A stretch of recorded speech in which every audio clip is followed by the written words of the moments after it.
반갑습니다. 우리 앞뒤적으로 한번 인사할까요? 오늘 예배 정말 잘 오셨습니다. 예배 정말 잘 오셨습니다.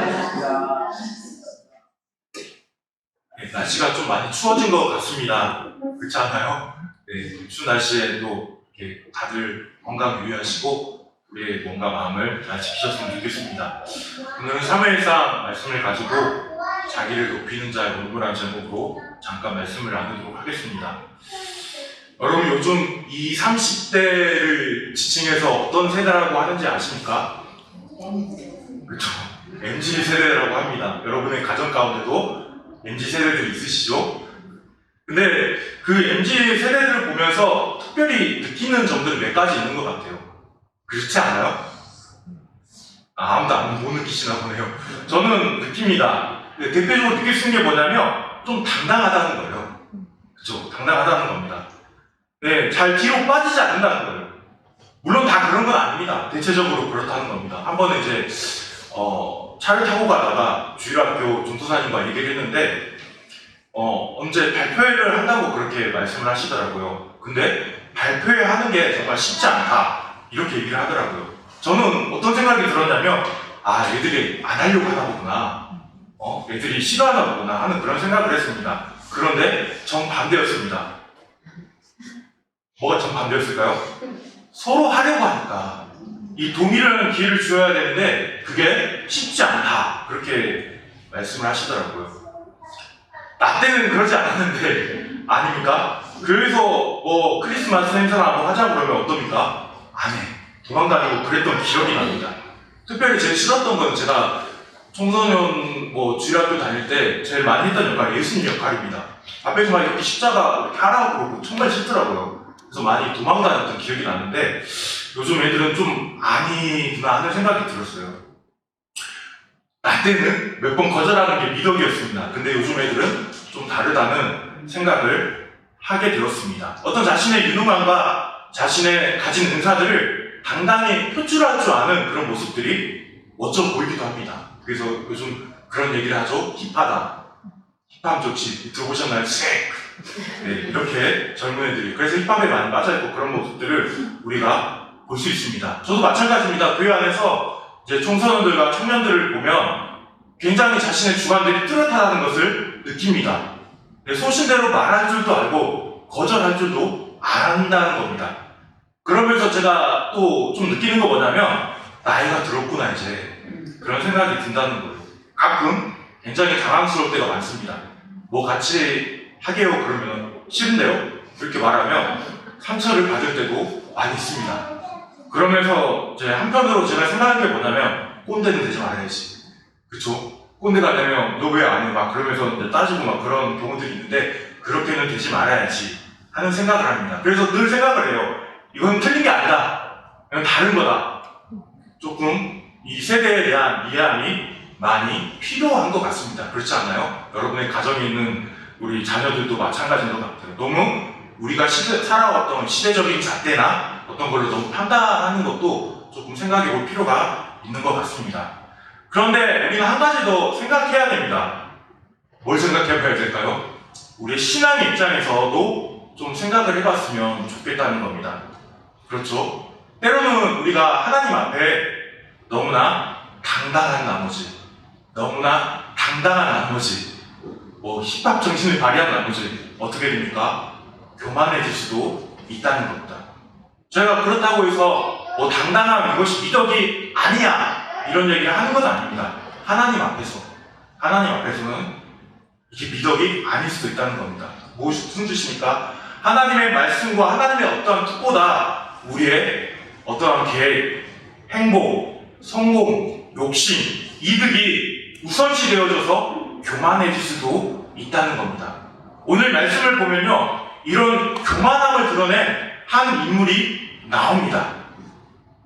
오늘 그래서 이 말씀을 통해서 이 교만한 인물을 통해서 하나님 앞에서 우리가 어떠한 태도로 살아야 되는지 좀 생각해보는 시간을 가졌으면 좋겠습니다. 그래서 오늘 말씀을 통해서 알 수 있는 거 뭐냐면 자신을 높이기 위한 교만은 결국 패망일 뿐이다라는 것입니다.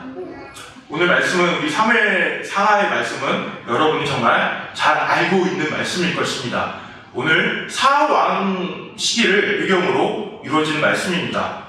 그래서 오늘 말씀을 보면 이제 이스라엘과 블레셋의 전쟁 가운데 일어난 사건을 지금 배경으로 하고 있습니다. 이제 뭐 우리가 오늘 14장 24절부터 말씀을 읽었는데 14장 초반부터 말씀을 보면요, 이제 요나단이 블레셋과 전투 가운데 블레셋 진영으로 넘어가서 하나님의 도우심에 따라 블레셋 군사들을 치기 시작합니다.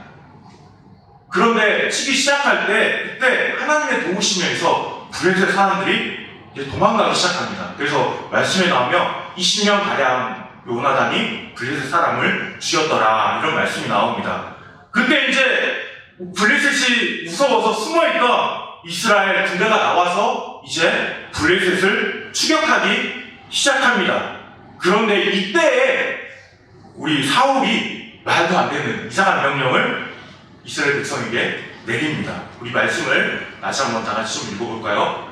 우리 24절의 말씀을 다 같이 한번 다시 읽어보도록 하겠습니다. 읽겠습니다. 시작. 이날에 이스라엘 백성들이 피곤하였으니 이는 사울의 백성에게 애써주시어 그날에 내가 내 옷을 아무 음식을 드시지 못한 사람 저주를 받을지어다 하였습니다. 그러므로 모든 백성이 주시기를 받지 못하고. 자, 24절 초반에 보면 이날 이스라엘 백성이 피곤하였다, 지금 말씀을 시작하자마자 이렇게 말하고 있습니다. 근데 그 이유가 무엇입니까? 말씀을 보니까 사울이 이스라엘 백성에게 이상한 명령을 내렸죠.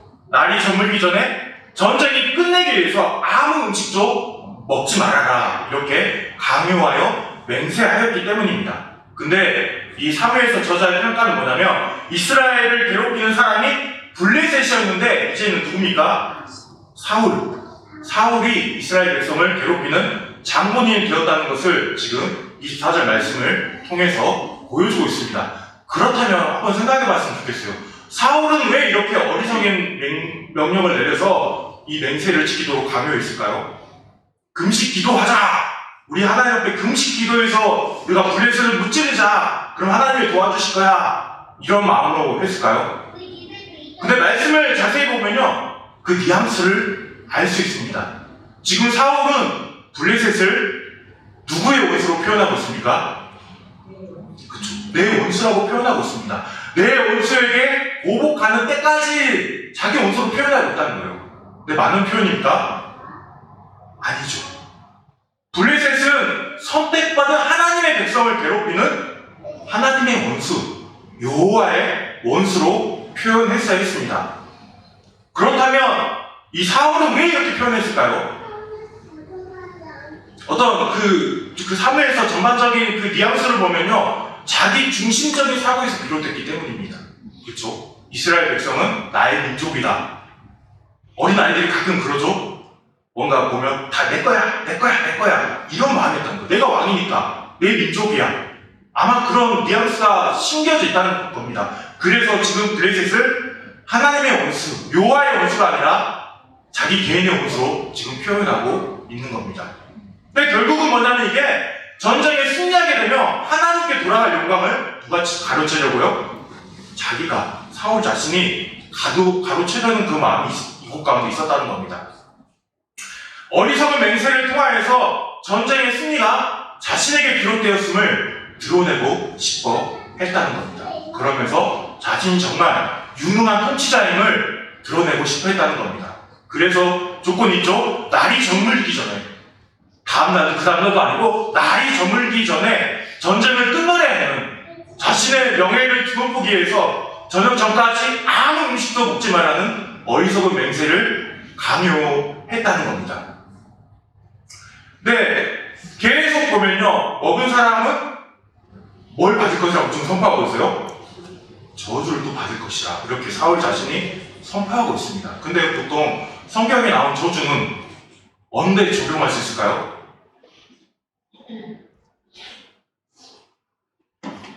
하나님의 뜻을 위반했을 때, 그게 하나님 말씀대로 지키지 않는 너희는 저주 받을 것이다. 보통 하나님의 뜻에 위반했을 때 이것을 적용할 수 있습니다. 그런데 지금 사울은 어떻습니까? 정당한 하나님의 하나님의 명령이 아니라 자신의 명령에 지키지 않으면 저주를 받을 것이다. 이렇게 적용하고 있다는 거예요. 지금 사울 자신은 금식 명령의 본의를 하나님의 명령과 하나님의 말씀과 어떻게 보면 동일시시키고 있다는 겁니다. 무엇이 드러납니까? 지금 사울의 굉장한 어떤 교만한 마음, 그 교만한 마음이 지금 여기에 드러나고 있다는 겁니다. 우리 계속해서 말씀을 좀 읽을까요? 우리 25절, 26절의 말씀을 다 같이 읽도록 하겠습니다. 읽겠습니다. 시작. 그들이 다 숯불에 들어간즉 땅에 꿀이 있더라. 백성이 스스로 들어가되 꿀이 것을 보고도 그들이 맹세를 두려워하여 손을 그 입에 대는 자가 없었으나. 자, 숯불에 들어갔습니다. 거기 무엇이 있었습니까? 꿀이 있었죠? 꿀이 있었다고 나옵니다. 여러분, 우리가 보통 피곤하고 스트레스 받고 힘들 때 뭘 먹습니까? 그렇죠? 다 동일합니다. 단 걸 먹습니다. 달달한 거 한번 딱 들어가면 막 기운이 나지 않습니까? 그 나이가 들수록 더 그런 것 같아요. 제가 젊었을 때는 단 거 잘 안 먹었는데 터키 와서 단 거를 정말 많이 먹는 것 같아요. 그래서 살이 많이 뚠 것 같아요. 예전에 터키 이런 후식이 굉장히 달았는데 지금 너무 맛있어요. 좀 자제해야 되는데 잘 안 되는 것 같아요. 피곤해서 저도 단 걸 많이 찾는 것 같아요. 하나 먹고 나면 정신이 번쩍 드는 겁니다. 지금 이스라엘 상태가 굉장히 피곤하다는 거예요. 지쳐있다는 거예요. 근데 그 꿀을 한번 찍어 먹으면 힘이 날 것 같지만 그걸 먹지 못하고 있다는 겁니다. 그 이유가 무엇이라고요? 사울이 맹세하도록 강요했기 때문이라는 거예요. 지금 근데 생각해보면 뭡니까? 하나님을 두려워해서 못 먹는 것이 아니라 사울 왕을 두려워해서 먹지 못했다는 겁니다. 이치에 맞는 얘기입니까? 이치에 맞지 않는 말이라는 거예요. 지금 사울 왕은 자신의 어떤 유능함을 보이기 위해서 이기적인 욕심으로 하나님을 두려워하게 만든 것이 아니라 지금 자기 자신을 두려워하게 만들어 가고 있다는 겁니다. 근데 이제 우리가 또 계속해서 말씀을 보면 또한 한 가지 사건이 일어납니다. 우리 27절의 말씀도 다 같이 한번 읽어보겠습니다. 읽겠습니다. 시작. 요나단은 내 아버지가 백성들에게 맹세하여 가지고 계시지 못하였으므로 손에 가진 지팡이 끝을 내밀어 머리를 굴리고 그의 손을 돌려 입에 대니 눈이 달아났더라. 근데 누군가 그 명령을 듣지 못했죠? 누가 듣지 못했습니까? 사울의 큰아들 요나단이 듣지 못했다는 겁니다. 그래서 요나단은 어떻게 했어요? 그 보인 꿀을 찍어먹고 기력을 회복했다. 이렇게 27절의 말씀을 보면 나오고 있습니다. 그런데 그때 백성 중 한 사람이 이걸 보고 요나단에게 얘기를 합니다. 우리 28절의 말씀을 읽어보겠습니다. 읽겠습니다. 시작. 그때 백성 중 한 사람마다 이르되 당신의 귀신이 백성에게 맹세하여 어미 말씀을 먹는 사람은 저주를 받을지어다 천사이다. 그러므로 백성이 피곤하나이다. 저자는 이 구절을 통해서 뭘 얘기합니까? 사울이 자기 중심적인 생각으로 강제 금식 명령을 내렸음을 지금 강조하고 있습니다. 지금 한 사람이 요나단에게 어리석은 사울의 금식 명령으로 녹초가 되었다며 원망스럽게 지금 불평을 하고 있다는 거예요. 뉘앙스는 무엇입니까? 사울이 이스라엘에게 힘과 위로를 주는 왕이 아니라 심리적, 육체적으로 피곤함을 증가시키는 어리석은 왕이라 지금 이렇게 보여주고 있다는 겁니다. 우리 계속해서 말씀을 좀 읽겠습니다. 우리 29절, 30절, 9절의 말씀을 읽겠습니다. 시작. 요나단이 이르되 내 아버지께서 이 땅을 곤란하게 하셨도다. 보라, 내가 이 꿀 조금을 맛보고도 내 눈이 이렇게 밝아졌거늘. 하물며 백성이 오늘 그 대적에게서 탈취하여 얻은 것을 힘으로 먹었더라면 이스라엘 사람의 사기 거듭나지 않지 않겠느냐. 지금 요나단은 그 말을 듣고 사울의 판단이 잘못되었음을 지적하고 있습니다. 꿀을 먹었더라면 어떻게 했을까요? 기운을 차려서 블레셋을 더 많이 죽였을 것이라고 그렇게 생각을 하고 있다는 거예요. 그러면서 뭐라고 표현하냐면 백성들, 이 땅을 곤란하게 했다 이렇게 표현하고 있습니다. 이 곤란하게 했다 히브리어 단어는 뭐냐면 아카르라는 단어입니다. 뜻은 말 그대로 괴롭게 하다, 곤란하게 하다. 그런데 이 아카르라는 이 단어의 용례, 성경 곳곳에 쓰인 것을 분석해보면요, 그 문맥에서 많이 써요. 언제냐면 개인의 어리석은 행위가 어떤 집단, 어떤 사회를 곤란하게 만들 때 이 단어를 쓴다는 겁니다. 특별히 대표적으로 우리 가나안 정복 전쟁 때, 그쵸? 여리고성을 먼저 점령한 다음에 아이성을 점령했죠. 근데 아이성 점령을 처음에 하지 못했죠. 그 이유가 무엇입니까? 누구의 잘못 때문에? 바로 아간의 잘못 때문에 하지 못했다는 거예요. 아간의 그 잘못 때문에 이스라엘이 패하게 되었다는 거예요. 그때 이 아간을 평가할 때도 이 단어가 쓰였다는 거예요. 똑같은 문맥이죠. 그래서 지금 이 사울의 이기적인 어리석은 맹세가 이스라엘 백성을 곤란하게, 괴롭게 만들었다는 거예요. 아간과 똑같은 존재라는 것을 지금 보여주고 있습니다. 그러면서 대적에게 탈취한 것을 자유롭게 먹었더라면 블레셋 사람을 더 많이 죽였을 것이라고 말하고 있습니다. 네, 끝에 보면 많지 않아야겠느냐, 지금 반어적 운음을 통해서 요나단의 지금 안타까운 정말 심정을 보여주고 있습니다. 지금 상황을 잘못 판단한 그 사울에게 요나단이 어떻게 보면 일침을 가하고 있다는 거예요. 그런데 그뿐만 아니라 사울의 이런 자기 영예를 높이기 위한 어리석은 맹세가 더 큰 죄악의 결과를 가져오도록 합니다. 우리 31절 말씀 다 같이 읽어보겠습니다. 읽겠습니다. 시작. 내가 백성이 마스에서 아야로의 이름을 만지 블레셋 사람들을 쳤으므로 그들이 심히 피곤하다.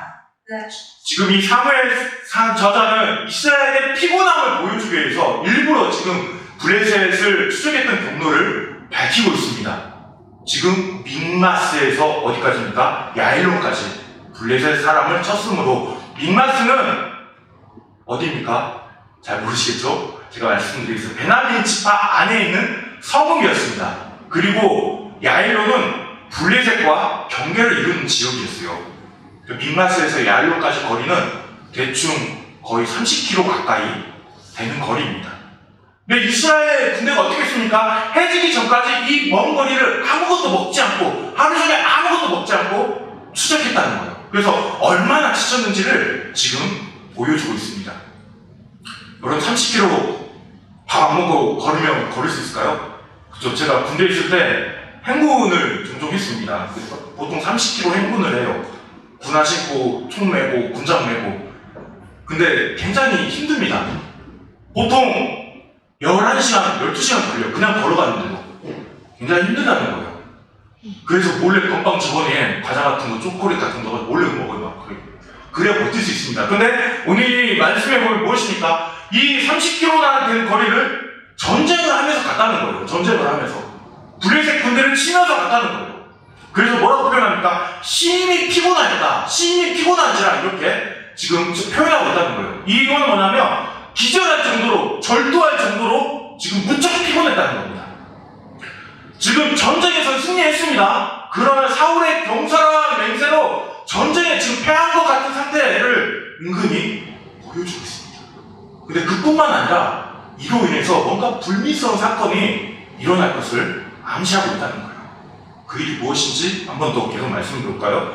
우리 32절 말씀 보겠습니다. 읽겠습니다. 시작. 백성이 헬산 자손에 달려와서 양과 소와 송아지들을 끌어다가 그것을 땅에서 잡아 핏째 먹었더니. 자, 32절 말씀을 보면요, 뭔가 긴박하게 사건이 돌아가고 있어요. 그 돌아가는 뭘 보통이 알 수 있을까요? 지금 32절 말씀에 보면 연속해서 4개의 동사를 사용하고 있습니다. 첫 번째 무엇입니까? 탈취할 물건에 달려가다, 그리고 양과 소와 송아지를 끌어다가, 그리고 땅에서 잡아, 그리고 먹었다. 이렇게 4가지 동사를 연속해서 사용하고 있다는 거예요. 근데 특별히 우리가 생각해보고 나면 이 달리다는 동사입니다.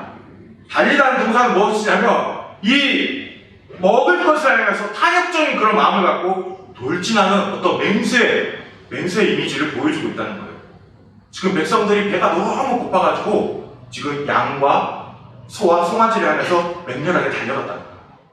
그렇죠? 우리 가끔 동물의 왕국 보면 그런 거 보이지 않나요? 사자가 물소나 뭔가 잡아먹기 위해서 이렇게 숨어있다가 갑자기 막 튀어나가서 목을 베는 그런 지금 동물과 같이 이성을 입고 지금 이스라엘 백성이 지금 그 탈취물을 먹으려 했다. 어떤 이런 것들을 보여주고 있습니다. 그런데 우리 생각해 보도록 하겠습니다. 이것이 무엇이 문제일까요? 잡아먹는 게 문제일까요? 먼저 뭐가 문제일까요? 첫 번째 문제는 뭐냐면 이거 어디서 잡았습니까? 땅에서 잡았다는 거예요. 땅에서. 땅에서 잡은 것이 무슨 잘못이라고 그렇게 물어볼 수 있겠지만 이것은 분명히 잘못된 행위라는 거예요.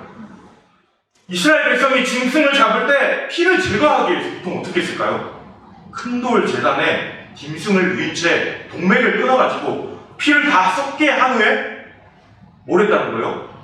그때 동물을 잡아서 먹었다는 거예요. 근데 지금 너무 배가 고파서 심히 피곤해서 너무 허기져가지고 이 돌대잔도 마련하지 않은 채 어떻게 했습니까? 짐승을 바로 놓자마자 땅에서 그 맹수가 사자가 물소를 물어뜯듯이 지금 땅에서 도살해서 피째 먹었다는 거예요. 그쵸? 피째 먹은 것도 문제가 되죠? 왜 문제가 됩니까? 하나님께서 피째 먹지 말라는 그런 명령이 있었습니다. 특별히 레위기서 17장 10절에서 14절의 말씀을 보면 거기에 피를 먹지 말라 이렇게 나왔습니다. 피가 무엇이기 때문에요? 생명이기 때문에. 생명의 상징인 피째 먹는 것은 생명의 주인이신 누구를 모독하는 행위예요? 하나님을 모독하는 행위라는 거예요. 그리고 또 다른 율법을 범했습니다. 어떤 율법을 범했을까요? 여기 말씀에는 잘 드러나지 않지만 뉘앙스를 보면요, 어미와 새끼를 같은 날 잡지 말라는 레위기 22장 28절의 말씀을 또 어겼다는 거예요. 그런데 이렇게 한 이유가 뭡니까 지금? 사울의 어리석인 명령 때문에, 그 명령에나 허기심 때문에 더 근본적인 하나님의 명령을 지금 어기고 있다는 겁니다. 지금 언약 백성이 아니라 이방인 같은 모습으로 지금 어떻게 보면 하나님과 단전의 위기에 처했다는 거예요. 계속해서 말씀을 좀 볼까요? 우리 33절, 34절의 말씀을 또 읽도록 하겠습니다. 다 같이 읽겠습니다. 시작. 우리가 사울에게 전하여 이르되 보소서 백성의 고기를 찔째 먹어 여호와께 봉사하나이다. 사울이 이르되 너희가 믿음 없이 행하였도다. 이제 큰 돌을 내게로 물러오라 하고, 또 사울이 이르되 너희는 백성 중에 흩어져 다니며 그들이 이르되 사람이 각기 소와 양을 비비로 끌어다가 여호와께서 잡아먹되 뒤채로 먹어 여호와께 봉제하지 말라 한다. 그 밤에 모든 백성이 각각 자기의 소를 끌어다가 거기서 잡으리라. 지금 백성이 고기를 피째 먹는 행위를 무리가 사울에게 말하고 있습니다. 이에 사울은 어떻게 합니까? 그 모습을 보고 큰 돌을 가져가게 하고 그 돌 위에서 소나 양을 잡아서 피를 쏟은 후에 먹게 했다는 거예요. 그런데 여기서도 사울의 교만한 모습이, 어리석은 모습이 드러나고 있다는 거예요. 사울에게 지금 이런 자격이 있습니까? 지금 사울이 백성에게 범죄를 책망할 자격이 있다는 겁니까? 있다는 거잖아요. 그 전에 먼저 뭘 해야 돼요? 자신의 과오를 생각하면서 백성과 함께 먼저 하나님께 회개했어야 됩니다. 내 하나님의 뜻은 구하지 않은 채 자신의 교만함과 이기적인 목적이 지금 공동체 전체를 위기에 빠뜨렸음에도 불구하고 전혀 뉘우치고 회개하는 모습은 보이지 않는다는 거예요. 우리나라에 그런 속담이 있죠. 어떤 속담을 적용해 볼 수 있을까요? 소 읽고 외양간 고친다는 속담을 적용해 볼 수 있을 것 같아요. 말한 것처럼 이미 범죄를 저지른 후에 돌에서 짐승을 잡기 위해 돌을 가져오도록 한 어리석은 모습을 계속 보여주고 있다는 겁니다. 우리 마지막으로 35절의 말씀을 읽어볼까요? 35절 말씀 읽겠습니다. 시작. 사울이 여호와를 위하여 제단을 쌓았으니 이는 그가 여호와를 위하여 처음 쌓은 제단이었다. 자, 제단을 쌓았다는 게 아마도 백성의 속죄나 전쟁의 승리에 대한 감사 제사를 드리기 위해 쌓은 것 같습니다. 그런데 과연 이러한 목적을 갖고 사울이 제단을 쌓았을까요? 표면적으로는 하나님을 위해서 제단을 쌓았지만 실제로는 자신을 위해서 제단을 쌓았다는 뉘앙스가 더 강합니다. 실질적으로 15장 12절 말씀에 보면요, 사울이 또 아말렉과 전투를 합니다. 근데 그때 사울이 하나님의 버림을 받죠. 근데 그 가운데 15장 12절 말씀에 전쟁의 승리에 의해 그렇게 기록되어 있어요. 사울은 하나님을 위해서가 아니라 자기 자신을 위해서 기념비를 세웠다. 기념비를 세웠다. 자기 자신을 위해서. 어떤 성향의 사람이에요? 자기밖에 모르는 이런 성향의 사람이라. 그리고 오늘 말씀해 보면 단을 처음 쌓았다 이렇게 말하고 있는데 그 전에 단을 쌓은 적이 없었다가 아니라는 거예요. 율법 규례에 의해서 처음 쌓았다는 겁니다. 과거의 은혜에 감사해서 규례에 맞춰 단을 쌓은 적이 없다는 것입니다. 율법에 순종하고 있다는 어떤 나름 종교적인 그런 행위는 하고 있어요. 그러나 이마저도 자신을 드러내기 위한 어떻게 보면 의식적인 모습일 뿐이라는 겁니다. 말씀을 정리해 보도록 하겠습니다. 오늘 말씀을 보면요, 사울의 교만하고 아주 이기적이고 어리석은 모습이 나옵니다.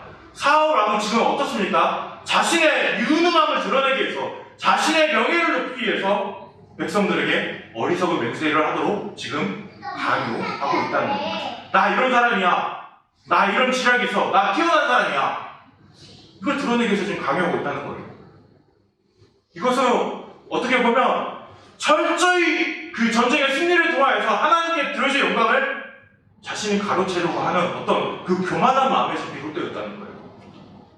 하나님의 어떠한 정권적인 도우심이 아니라 자신의 어리석은 지략과 맹세로 정쟁에 승리했다는 것을 보여주려고 사울은 했다는 겁니다. 그런데 말씀을 쭉 보면 그 결과가 무엇입니까? 블레셋이 아니라 오히려 사울의 백성들, 그 백성들을 심히 피곤하게 만들었다는 거예요. 오히려 백성들이 전쟁에 진 것처럼 만들어버렸다는 거예요. 백성이 범죄하도록 만들었다는 거예요. 해가 지자 그랬죠. 맹수처럼 짐승들에게 달려가 땅에서 잡아 핏째 먹도록 만든 사람이 바로 사울이었다는 거예요. 그런데 이 사실을 사울이 나중에 알겠죠. 그렇게 알았음에도 불구하고 교만함으로 회개하지 않고 오히려 그 죄를 누구에게 돌리고 있어요? 백성들에게 돌리고 있다. 또한 하나님에 의해서 제단을 쌓은 척 하지만 자신을 위해 제단을 쌓게 되는 그런 교만한 모습도 보여주고 있습니다. 오늘 말씀이 우리에게 가르치고 교훈하는 게 무엇일까요? 어떻게 보면 하나님 앞에서 우리 자신을 드러내기 위해서, 사람들 앞에서 우리 자신을 드러내기 위해서 교만해서는 안 된다는 겁니다. 그렇죠? 오늘 말씀을 들으면서 충분히 우리가 그렇게 생각할 수도 있어요. 이 사울 나쁜 놈. 우리는 사울과 달라. 그렇게 생각할 수도 있다는 겁니다. 그런데 사울만 욕할 뿐 아니라 우리는 뭐가 있어요? 우리 안에 죄악된 본성이 있다는 겁니다. 죄악된 본성을 가지고 있기 때문에 우린 다 어떤 존재라는 거예요? 교만한 존재라는 거예요. 교만한 존재라는 거예요.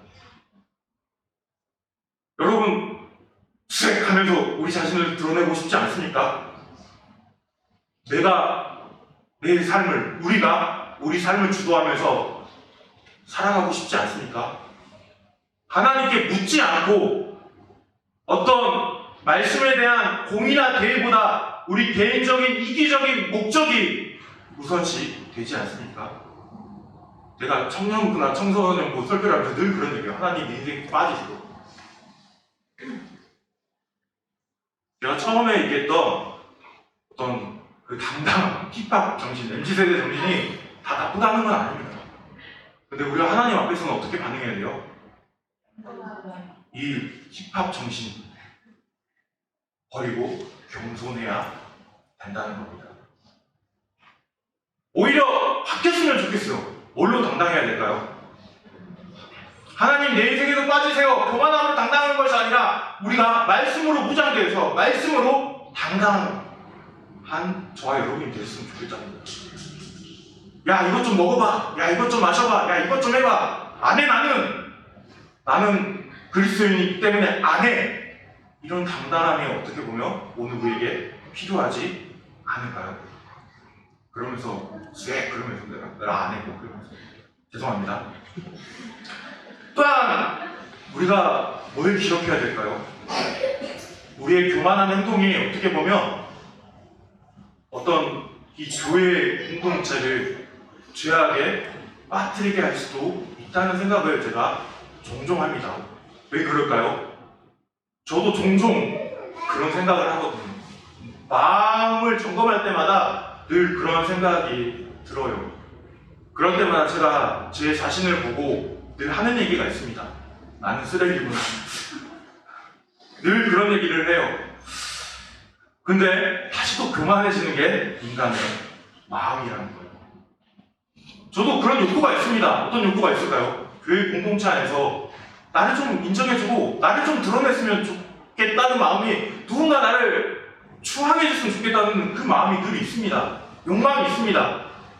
내 마음대로 하고 싶은 어떤 마음이 있습니다. 하나님의 뜻을 과장한 내 영광, 내 성과를 어떻게 성취하려는 그런 욕망들이 있다는 거예요. 내가 했는데, 내가 이 정도 했는데 왜 아무도 인정해주지 않지? 그런 마음들이 있다는 거예요. 교만한 거죠.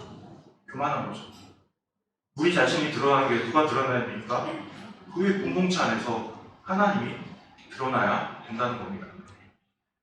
제가 제일 교만할 때가 언제였냐면 한참 청년 때, 이제 전도사 막 처음 시절에, 그때 정말 교만했던 것 같아요. 교회에서 제가 그때 찬양 인도를 많이 했는데 막 찬양 인도하면서 뭔가 뭐 뽐내고 싶은 거예요. 막 목소리도 자랑하고 싶고, 막 높은, 아무도 안 올라가고 높은 음 막 올리고 싶고, 뭔가 막 그런 게 막 드러내고 싶은 거예요. 근데 어느 순간 딱 주님이 말씀하시더라고요. 근데 그 마음이 여전히 있어요. 잘 마음을 붙여버리면 잘 안 됩니다. 이런 어떤 행위가 공동체 전체를 죄짓게 만들 수도 있다는 겁니다. 어떤 리더의 잘못된 방향성, 그것 때문에 공동체 전체를 죄짓게 만들 수도 있다는 겁니다. 왜 그럴까요? 신앙생활은 같이 하는 것이기 때문입니다. 우리가 기억해야 될 게 무엇일까요? 주님을 기억해야겠죠. 겸손의 왕으로 오신, 하늘 영광 버리고 이 땅에 오신, 낮아지신 예수님을 기억해야겠죠. 예수님은 이 땅에 오셔서 무엇을 위해 공생애를 보내셨습니까? 물론 우리를 위해 이 땅에 오셨지만 바로 하나님의 영광을 위해서, 하나님이시지만 낮아지셔서 하나님의 영광을 위해서 철저히 하나님의 뜻에 순종하면서 예수님 자신을 드러내지 않고 그렇게 살아가셨던 모습을 우리가 읽을 수 있고 들을 수 있습니다. 왜 그렇다면 그런 모범을 우리에게 보이셨을까요? 너희도 이렇게 살아야 된다, 이렇게 살아야 된다는 것을 가르쳐 주시기 위해서 그런 모습을 우리에게 보이셨다는 겁니다. 저와 여러분이 사울과 같이 교만하죠.